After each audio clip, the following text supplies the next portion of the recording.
నాన్న బొట్టు పెట్టుకోకుండా ఎప్పుడూ ఉండకూడదురా, బొట్టు ఎప్పుడూ పెట్టుకోవాలి నాన్న అని అమ్మ చెప్పింది అనుకోండి, పిల్లవాడు బొట్టు పెట్టుకుంటాడు. పెద్ద మా ఇంట్లో ఇంగ్లీషే మాట్లాడతామండి అని చెప్పి తల్లి కూడా వచ్చిరా అని ఇంగ్లీష్ మాట్లాడేసేసి అబ్బెబ్బే బొట్టెందుకు, అలాంటివన్నీ ఏమక్కర్లేదు, చాలా ఇప్పటి నుంచి ఎందుకురా బొట్టు, మరి ఎప్పుడు పెట్టుకోవాలి వాడు?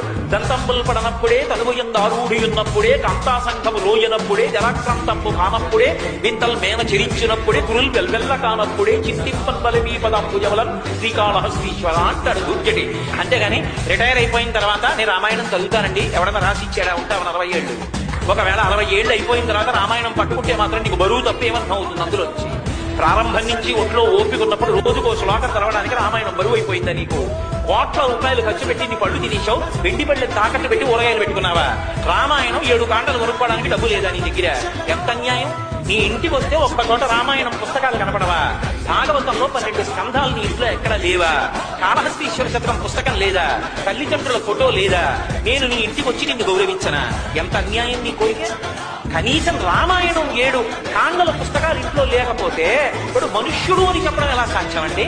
ఇన్ని కోట్లు ఖర్చు పెడుతున్నావు, చదవకపోతే పీడాపోయి రోజు దాని మీద పువ్వేసి నమస్కారం పెట్టు. రాముడంత ధర్మానుష్ఠాన తత్పరుడు ఎప్పుడో అప్పుడు నీ వంశంలో వస్తుంది. నాన్న బొట్టు పెట్టుకోకుండా ఎప్పుడూ ఉండకూడదురా, బొట్టు ఎప్పుడూ పెట్టుకోవాలి నాన్న అని అమ్మ చెప్పింది అనుకోండి, పిల్లవాడు బొట్టు పెట్టుకుంటాడు. పెద్ద మా ఇంట్లో ఇంగ్లీషే మాట్లాడతామండి అని చెప్పి తల్లి కూడా వచ్చిరా అని ఇంగ్లీష్ మాట్లాడేసేసి అబ్బెబ్బే బొట్టెందుకు, అలాంటివన్నీ ఏమక్కర్లేదు, చాలా ఇప్పటి నుంచి ఎందుకురా బొట్టు, మరి ఎప్పుడు పెట్టుకోవాలి వాడు? దంతంబులు పడనప్పుడే, తనుగుయందారూఢి ఉన్నప్పుడే, కాంతాసంఘము రోయనప్పుడే, జలాక్రాంతంపు కానప్పుడే, వింతల్ మేన చెరించినప్పుడే, కురుల్ వెల్వెల్ల కానప్పుడే, చింతింపన్ బలమీ పదంబుజవలం శ్రీకాళహస్తీశ్వర అంటాడు దుర్జటి. అంతేగాని రిటైర్ అయిపోయిన తర్వాత నేను రామాయణం చదువుతానండి ఎవడన్నా రాసి ఇచ్చాడా, ఉంటావు 40 ఏళ్ళు. ఒకవేళ 60 ఏళ్ళు అయిపోయిన తర్వాత రామాయణం పట్టుకుంటే మాత్రం నీకు బరువు తప్పేమర్థం అవుతుంది. అందులో వచ్చి ప్రారంభం నుంచి ఒంట్లో ఓపిక ఉన్నప్పుడు రోజుకో శ్లోకం చదవడానికి రామాయణం బరువు అయిపోయిందా నీకు? కోట్ల రూపాయలు ఖర్చు పెట్టి నీ పళ్ళు తినేశావు, వెండి పళ్ళని తాకట్టు పెట్టి ఊరగాయలు పెట్టుకున్నావా? రామాయణం 7 కాండలు కొనుక్కోవడానికి డబ్బు లేదా నీ దగ్గర? ఎంత అన్యాయం! నీ ఇంటికి వస్తే ఒక్క చోట రామాయణం పుస్తకాలు కనపడవా? భాగవతంలో 12 స్కంధాలు నీ ఇంట్లో ఎక్కడ లేవా? కాళహస్తీశ్వర శతకం పుస్తకం లేదా? తల్లిదండ్రుల ఫోటో లేదా? నేను నీ ఇంటికి వచ్చి నిన్ను గౌరవించనా?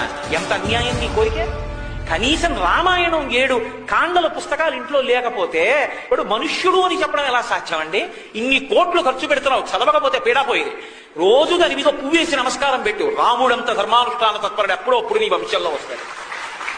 నాన్న బొట్టు పెట్టుకోకుండా ఎప్పుడూ ఉండకూడదురా, బొట్టు ఎప్పుడూ పెట్టుకోవాలి నాన్న అని అమ్మ చెప్పింది అనుకోండి, పిల్లవాడు బొట్టు పెట్టుకుంటాడు. పెద్ద మా ఇంట్లో ఇంగ్లీషే మాట్లాడతామండి అని చెప్పి తల్లి కూడా వచ్చిరా అని ఇంగ్లీష్ మాట్లాడేసేసి అబ్బెబ్బే బొట్టెందుకు, అలాంటివన్నీ ఏమక్కర్లేదు, చాలా ఇప్పటి నుంచి ఎందుకురా బొట్టు, మరి ఎప్పుడు